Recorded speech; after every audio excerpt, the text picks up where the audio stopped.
Everyone, welcome back to my YouTube channel. आज की इस वीडियो में हम वेब माइनिंग की यूनिट 3 कंप्लीट करने वाले हैं इन वन शॉट। तो यहाँ पर जितना भी कंटेंट है आईपीओ के अकॉर्डिंग होगा और तुम्हें इस वीडियो को देखने के बाद कोई और वीडियो देखने की जरूरत नहीं पड़ेगी, क्योंकि इसी वीडियो में हम सब कवर कर लेंगे। ठीक है, तो ज्यादा टाइम नहीं वेस्ट करते, हम स्टार्ट करते हैं अपना वेब माइनिंग का यूनिट 3। ठीक है, तो यूनिट 3 हमारा क्या है? Web usage mining. अब वेब माइनिंग क्या होता है? वेब माइनिंग के different types, web content mining, web structure mining, ये सब हम अब तक पढ़ के आ गए हैं एंड आई एम अज्यूमिंग कि पढ़ के आ गए हैं, क्योंकि पहले तुमने यूनिट 1 2 पढ़ा होगा तभी थर्ड पे जंप कर रहे हो। और अगर ऐसा नहीं है तो प्ले लिस्ट में जाओ, पहले यूनिट 1 और 2 पढ़ के और फिर 3 करना, तब समझ आएगा। ठीक है, तो वेब यूसेज माइनिंग क्या होता है कि जब हम वेब में से ये पैटर्न्स को एक्सट्रैक्ट करने की कोशिश करते हैं कि यूजर कैसे इंटरैक्ट कर रहा है वेबसाइट के साथ, और यूजर के एक्सपीरियंस को कब, so that we can improve user experience and उसके बेसिस पे हम यूजर को कुछ चीजें रिकमेंड करके एक रिकमेंडेशन सिस्टम बना पाए, उसको वेब यूसेज माइनिंग कहते हैं। ठीक है, तो it is also type of web mining, जहाँ पर हमारा मेन फोकस होता है कि यूजर के बिहेवियर को एनालाइज करना, कि यूजर वेब पेजेस के साथ कितना इंटरैक्ट कर रहा है, कितने देर तक इंटरैक्ट कर रहा है, उन चीजों को एनालाइज करना। अब हमारा गोल यहाँ पर होता है कि हम ये पता कर पाए कि यूजर किसी वेबसाइट के साथ कैसे इंटरैक्ट कर रहा है। ठीक है, एंड इसके बेसिस पे we can improve user experience, website design, personalisation and recommendation systems. ठीक है, अब यहाँ पर इस सेक्शन में हम कवर करने वाले हैं वेब यूसेज माइनिंग के अंदर के दो topics, which is data collection and pre processing and data modelling. And साथ में अब इनके बारे में हम डिटेल में देखेंगे कि वेब यूसेज माइनिंग के अंदर हम क्या क्या करते हैं। तो सबसे पहला स्टेप होता है हमारा, जब हम वेब यूसेज माइनिंग करते हैं तो हमारा काम होता है बहुत ज्यादा डेटा कलेक्ट करना, जिससे हमें पता कर पाए, चल पाए कि यूजर क्या देख रहा है, किधर जा रहा है, कितनी देर तक टिक रहा है एक वेबसाइट पे, ये सारी चीजें। ठीक है, तो सबसे पहला स्टेप होता है data collection in web usage mining. अब देखो, data collection and web usage mining के अंदर हम बहुत सारी जो भी इंफॉर्मेशन लेते हैं वो लेते हैं वेब सर्वर लॉग से। अब वेब सर्वर लॉग ऐसा समझो कि it is like a file जहां पर बहुत सारी तुम्हारा डेटा होता है, इंफॉर्मेशन होती है, जैसे एक यूजर कौन कौन सी वेबसाइट्स पे गया, कौन से यूआरएल्स को उस वेबसाइट से उसने रिक्वेस्ट करा, कौन से पेजेस पे गया, कितने टाइम तक गया, what is it's IP address. तो ये सारी चीजें स्टोर होती है डेटा कलेक्शन के अंदर जब हम वेब यूसेज माइनिंग करते हैं। This is known as web server logs. ठीक है, तो web server logs is like an automatic log every request made to the server.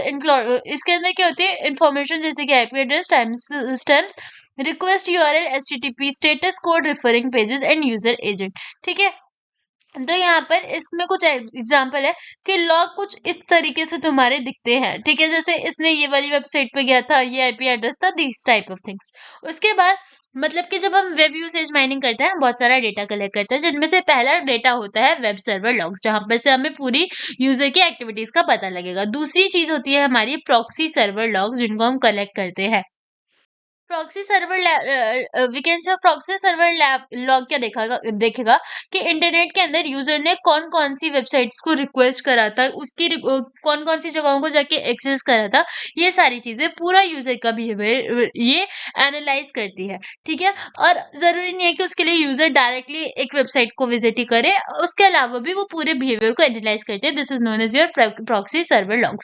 तो proxy servers capture user requests made to the internet through a proxy, often logging similar data as web server।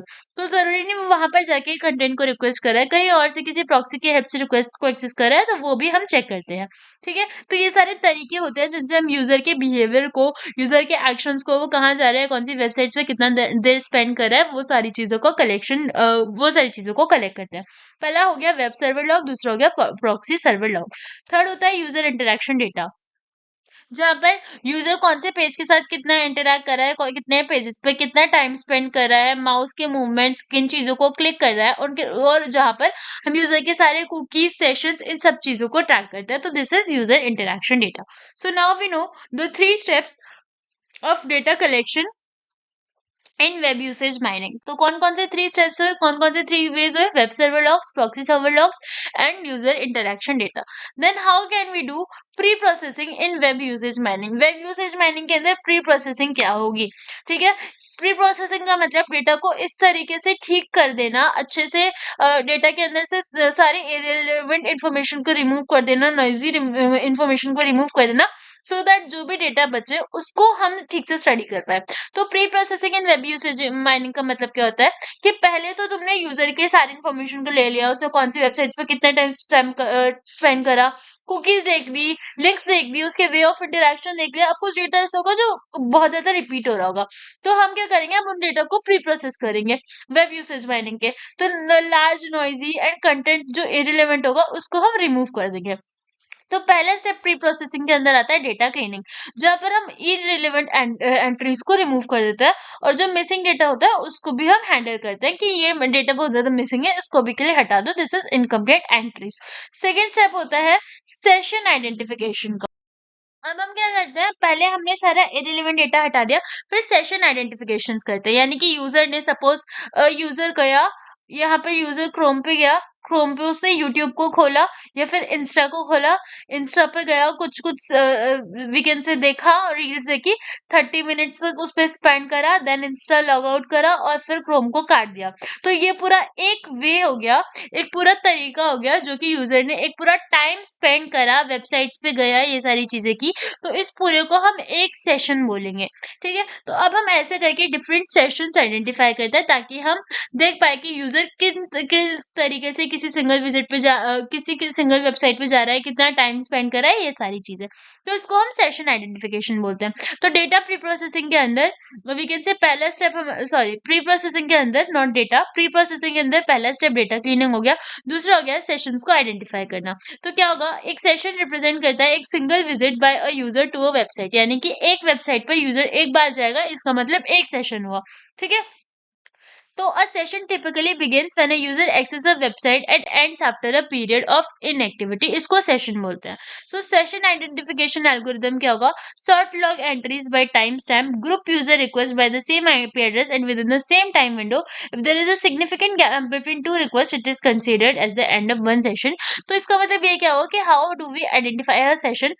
तो सबसे पहले user we can से एक particular time पे, इस time के अंदर कहीं पर गया होगा, उसने कुछ एक्शंस करे, अब उसके बाद थोड़े टाइम बाद अगर वो किसी और रिक्वेस्ट, किसी और वेबसाइट पर, कहीं और किसी और वेब पेज पे रिक्वेस्ट भेज रहा है, तो हम मानेंगे कि ये सेशन यहाँ स्टार्ट हुआ था, यहाँ पर जाकर एंड हो गया, because now it is requesting for some another web page, ठीक है। तो इस तरीके से हमारा सेशन आइडेंटिफिकेशन एल्गोरिदम वर्क करता है।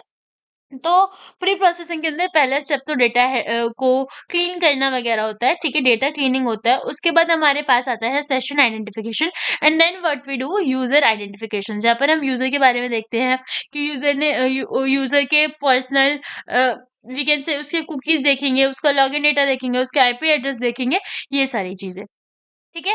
तो प्री प्रोसेसिंग के अंदर जब हम यूजर के बारे में पता कर रहे हैं, पहले तो सेशन आइडेंटिफाई करेंगे, कौन सा सेशन कब तक है, फिर यूजर का आईपी एड्रेस, उसकी सेशन आईडीज, ये सब देखते हैं, समटाइम्स उनकी लॉगिन इन इन्फॉर्मेशन और कुकीज को भी हम स्टोर करवा देते हैं।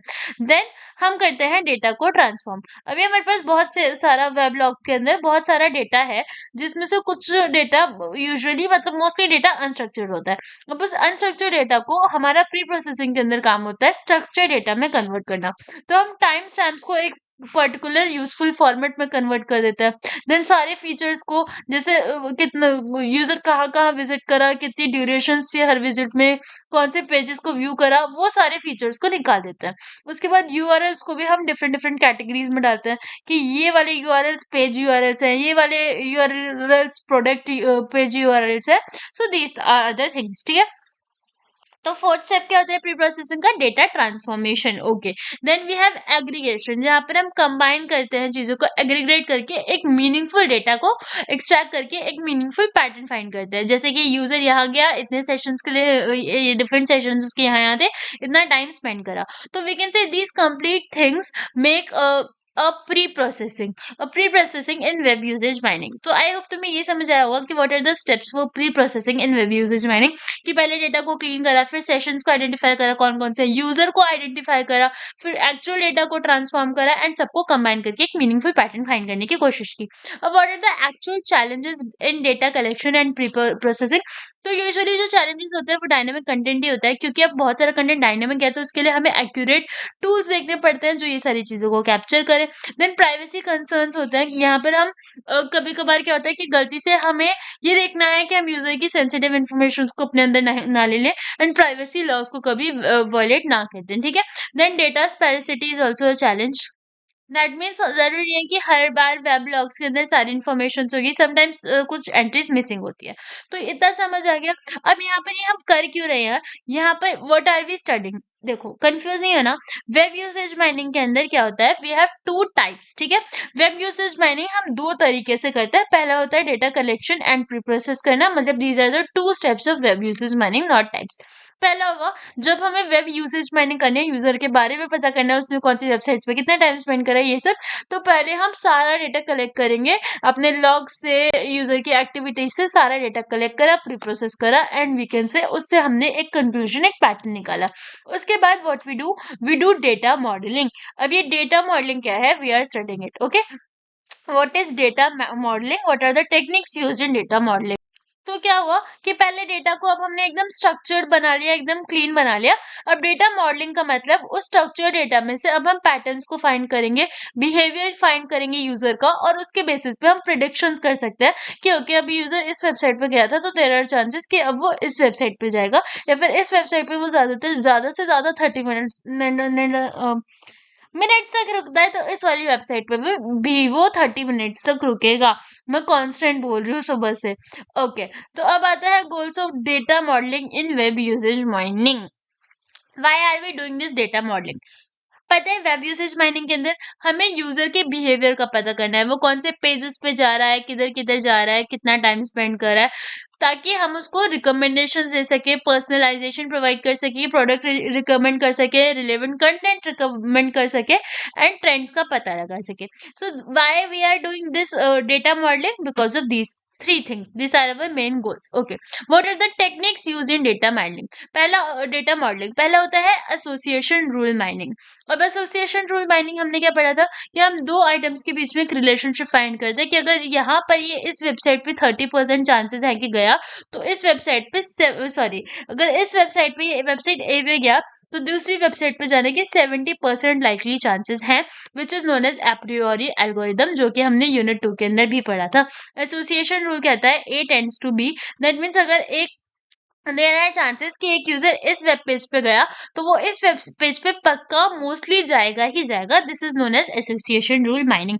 तो जब हम डेटा मॉडलिंग करते हैं हम ऐसे पैटर्न्स का फाइंड करने की कोशिश करते हैं, यानी कि डेटा मॉडलिंग के अंदर हम कुछ ऐसे वेब पेजेस को फाइंड करेंगे जो कि मोस्ट लाइकली यूजर साथ में देखता है, ठीक है। उसके बाद similar kind of web pages को यूजर जो जहां जहां गया, जिन वेब पेजेस पे गया, उनके सेशंस को वी कैन डू क्लस्टरिंग, उनको ग्रुप कर देंगे कि ओके यहाँ पर ये क्या था, ये सिमिलर सेशन है, सिमिलर वेब पेजेस है, इन सबको ग्रुप कर दिया तो पैटर्न पता चल गया।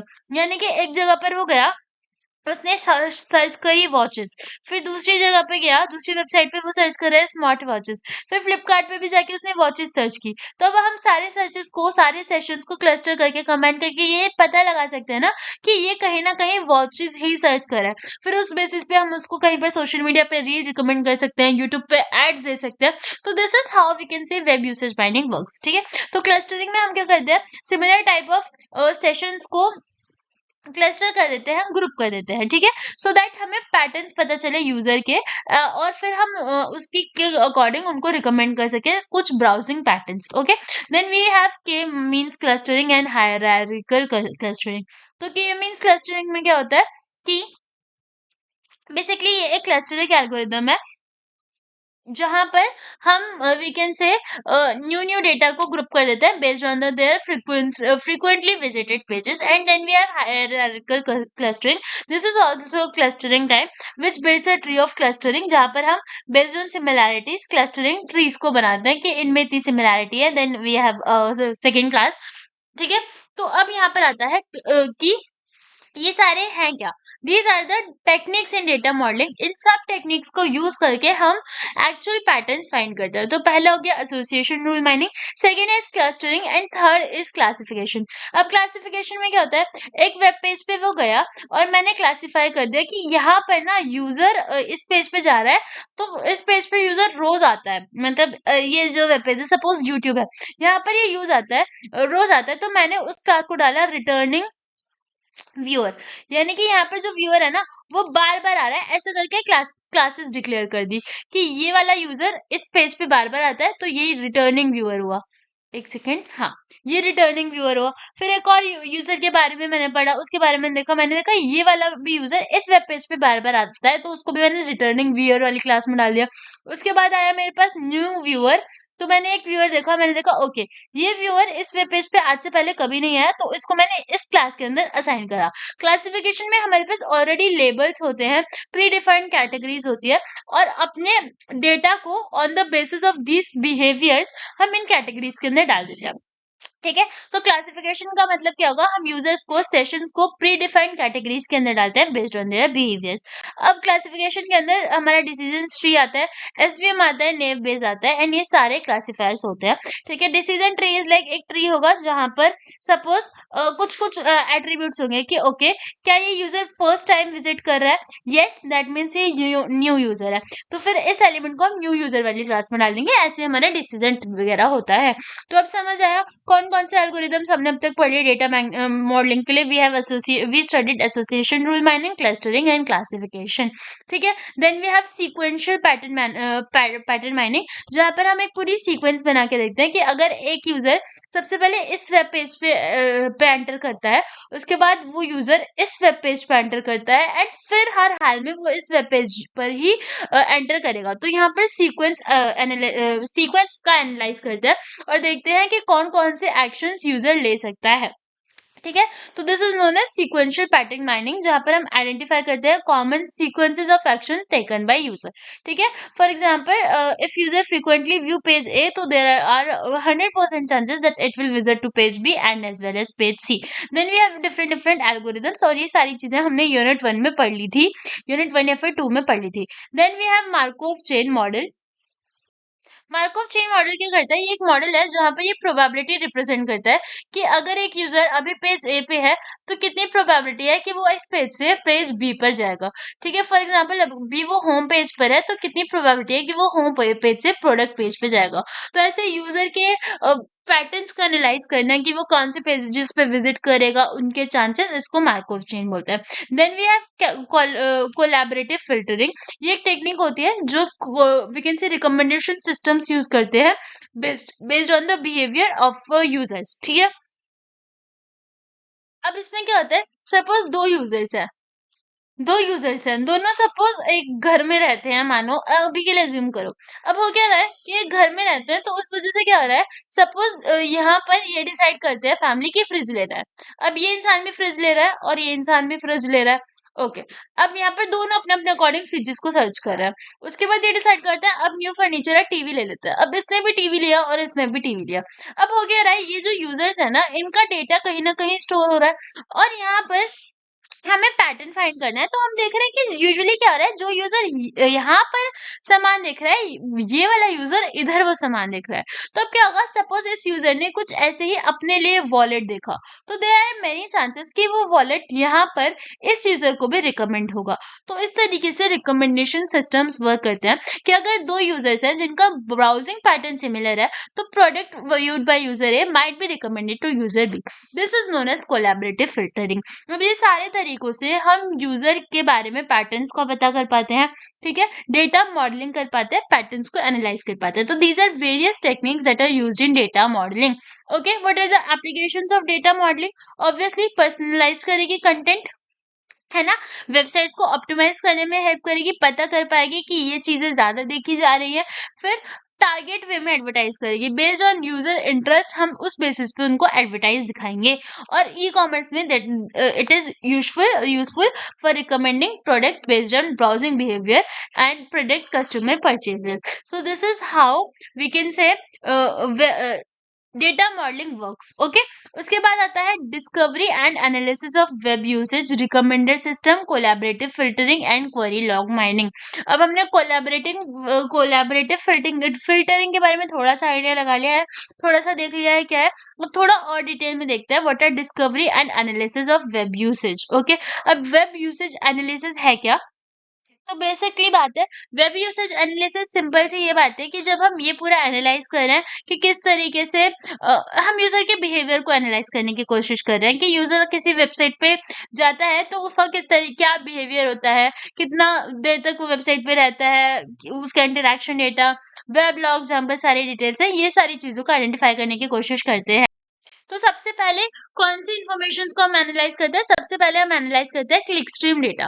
अब क्लिक स्ट्रीम डेटा क्या होता है कि अगर एक यूजर एक वेबसाइट पर गया तो उन्होंने कौन सी वी कैन से चीजों को क्लिक करा है, क्या एक्शंस लिए हैं, ये सारी चीजों के बारे में जब हम इन सब चीजों को एनालाइज करते हैं, it is known as click stream data. उसके बाद सेशन लॉग्स को जब हम एनालाइज करेंगे कि ये यूजर यहाँ से कौन सी वेबसाइट पे गया, कितना टाइम स्पेंड करा, क्या एंट्री पॉइंट था, क्या एग्जिट पॉइंट था, नेविगेशन पैटर्न क्या था, कौन से अलग-अलग पेजेस पे वो अलग से गया।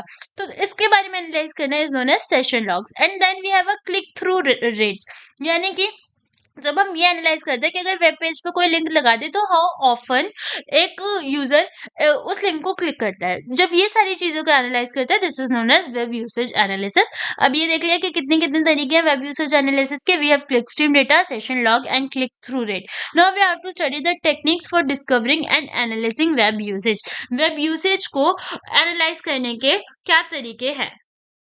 अब now we are talking about various techniques जिनसे हम पैटर्न डिस्कवरी कर सकते हैं, और साथ में ये जो वेब यूजेज है कि कौन सा यूजर कितने वेगन से कौन सा यूजर किसी वेब से कैसे इंटरेक्ट कर रहा है, उसको कैसे एनालाइज कर सकते हैं, उसकी अलग अलग टेक्निक्स हैं। जैसे कि आता है पैटर्न डिस्कवरी। तो पहले पहली टेक्निक है यूजर किस तरीके से वेब के साथ इंटरेक्ट करेगा उसको डिस्कवर करने की। पहला का तरीका है कि पैटर्न डिस्कवर करो, जिसके अंदर अगेन तुम्हारा आता है सीक्वेंस माइनिंग, जो कि पढ़ा हुआ है। उसके बाद क्लस्टरिंग एनालिसिस होगा, जहां पर सब चीजों को ग्रुप करेंगे। तो basically this is not something different, ये सब हमने ऊपर पढ़ा हुआ है। ठीक है, फिर एसोसिएशन रूल माइनिंग क्या होता है ये भी पढ़ा हुआ है। देन सेगमेंटेशन आता है, जहां पर we break the words into similar categories. ठीक है, तो we can say these are the different ways जहां से हम पैटर्न्स को फाइंड कर सकते हैं, और ये सब हमने पढ़ा हुआ है, कुछ खास नहीं है। उसके बाद रिकमेंडर सिस्टम या फिर रिकमेंडेटर, मतलब रिकमेंडर सिस्टम या फिर रिकमेंडेशंस की बात करें तो रिकमेंडर सिस्टम क्या होता है कि यूजर क्या कर रहा है, सपोज उसने किसी प्रोडक्ट को कहीं पर देखा, ठीक है, किसी वेबसाइट पे किसी प्रोडक्ट को देखा, तो अब क्या होगा कि ऐसा एक रिकमेंडेशन सिस्टम होगा जो कि बाकी के प्लेटफॉर्म्स पे उस इंसान को वही प्रोडक्ट दिखाएगा with the help of ads etcetera. तुमने ऑब्वियसली देखा होगा कि कभी कभार तुम किसी चीज को सर्च करते हो, जैसे तुमने चश्मा सर्च करा, अब तो थोड़े टाइम बाद अगर तुम यूट्यूब देखोगे तुम्हें दिखेगा कि यूट्यूब पे लेंस कार्ड का ऐड आ रहा है, अमेजोन पे फिर सच में फिर चश्मे आ रहे हैं। तो this is how a recommendation system work. So it is an application that suggest items to user based on their preferences और देयर पास्ट बिहेवियर या फिर उनकी पास्ट सर्च हिस्ट्री।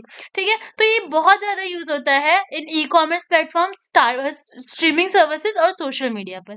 ठीक है, और गोल क्या होता है कि हम यूजर को ऐसे चीजें रिकमेंड करें जिसमें यूजर को का इंटरेस्ट हो, ऐसे कंटेंट रिकमेंड करें जो यूजर को पता हो, पसंद हो, बेस्ड ऑन यूजर का प्रीवियस एक्सपीरियंस। तो हम कितने टाइप्स ऑफ रिकमेंडर सिस्टम्स होते हैं, हमारे कितने टाइप्स के होते हैं। पहला होता है कंटेंट बेस्ड फिल्टरिंग, जहां पर यूजर को हम जो रिकमेंडेशंस करते हैं वो होती है on the basis of user को कौन सा कंटेंट पसंद है। फॉर एग्जांपल, अगर यूजर ज्यादातर रोमांटिक मूवीज देखता है तो अब हम उसको रोमांटिक मूवीज ज्यादा रिकमेंड करेंगे बेस्ड ऑन यूजर का पहले का कंटेंट और पहले की history.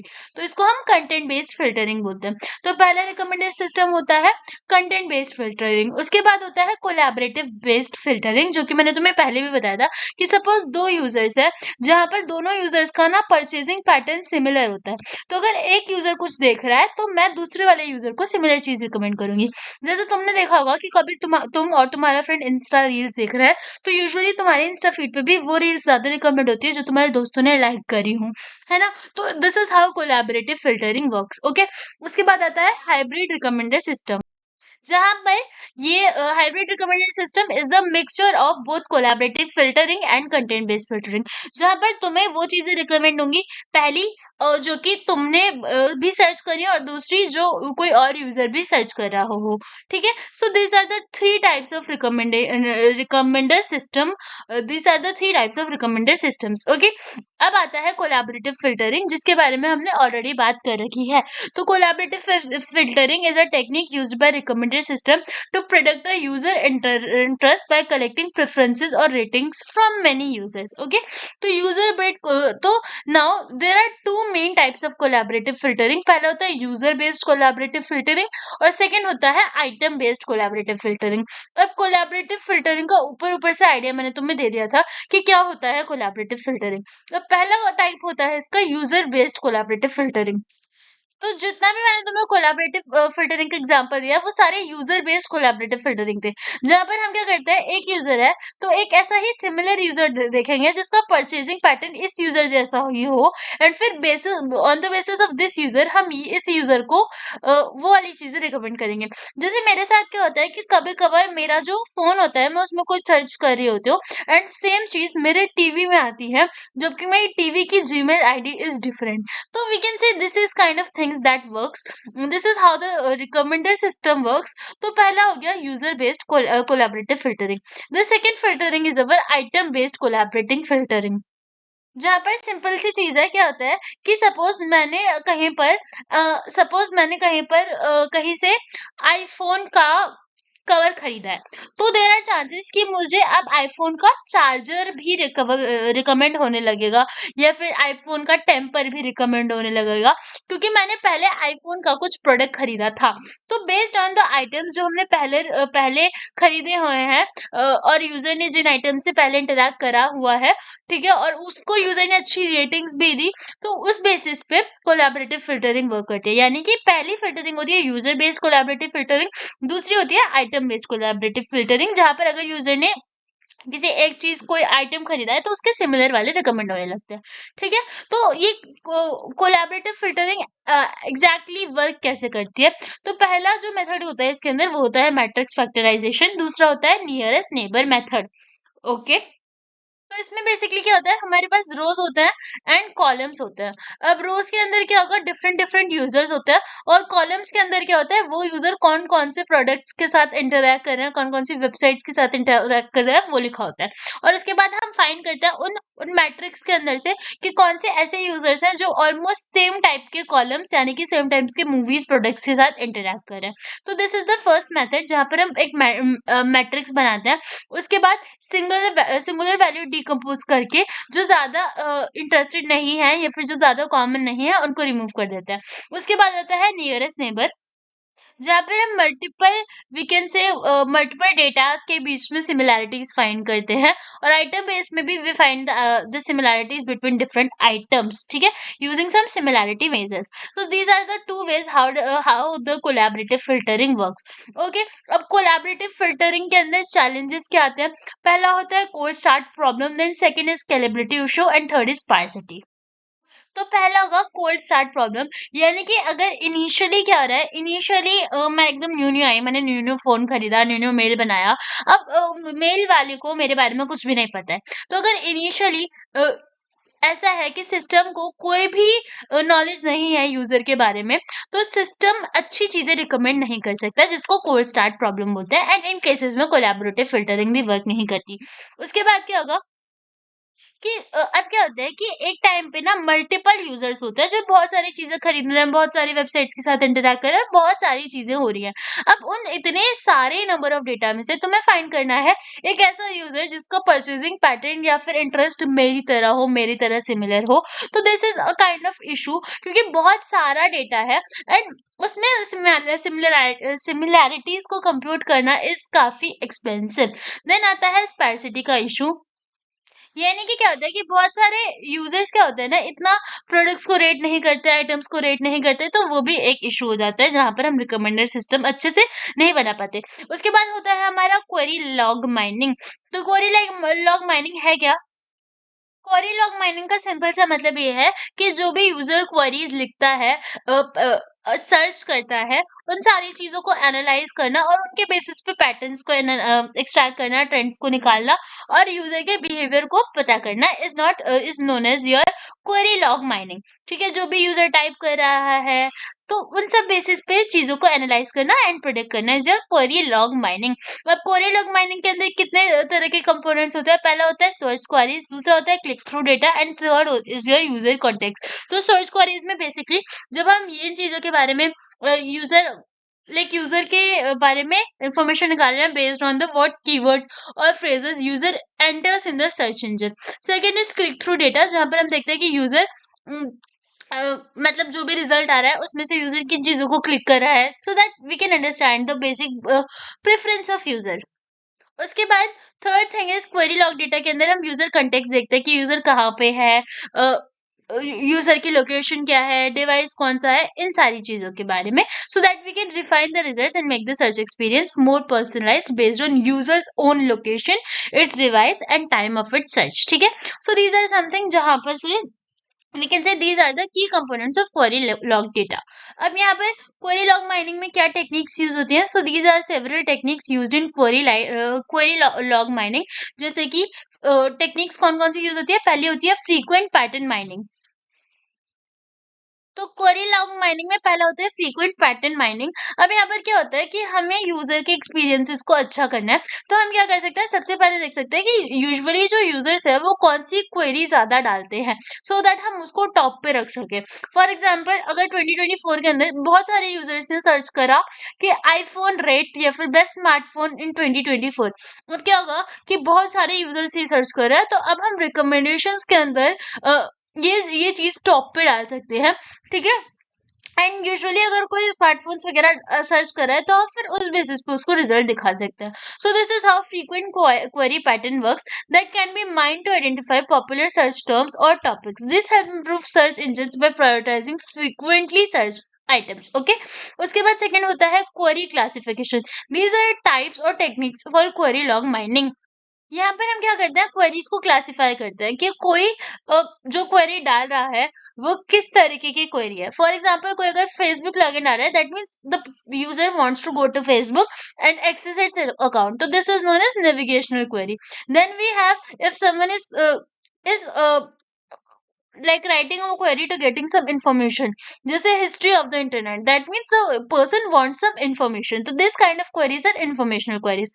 and if the person wants to buy something, spend their money, so this kind of queries are transactional queries। so we classify the queries। अब ये सब है क्या? देखो, क्वेरी लॉग हमें पता है क्या है कि यूजर से हमें इंफॉर्मेशन निकालनी है, तो अब क्वेरी लॉग माइनिंग का मतलब क्या होगा कि यूजर जो सर्च कर रहा है उस बेसिस पे हमें पैटर्न्स को एनालाइज करना है और यूजर के एक्सपीरियंस को अगेन अच्छा करने की कोशिश करनी है। तो ऐसे कौन सी टेक्निक्स है जिनके बेसिस पे यूजर जो सर्च कर रहा है हम उनसे कुछ कुछ इन्फॉर्मेशन को गैदर कर सके और यूजर के सर्च के अकॉर्डिंग हम उन इन्फॉर्मेशन को खुद के लिए यूज कर सके, यूजर के लिए यूज कर सके। ठीक है?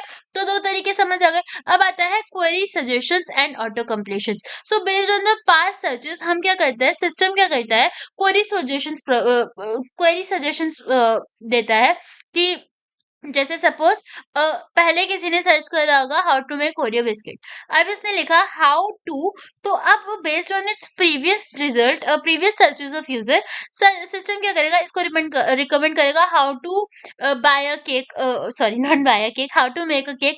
तो इस तरीके से सिमिलर ट्राई करेगा ऑटो कंप्लीट करने का। ठीक है?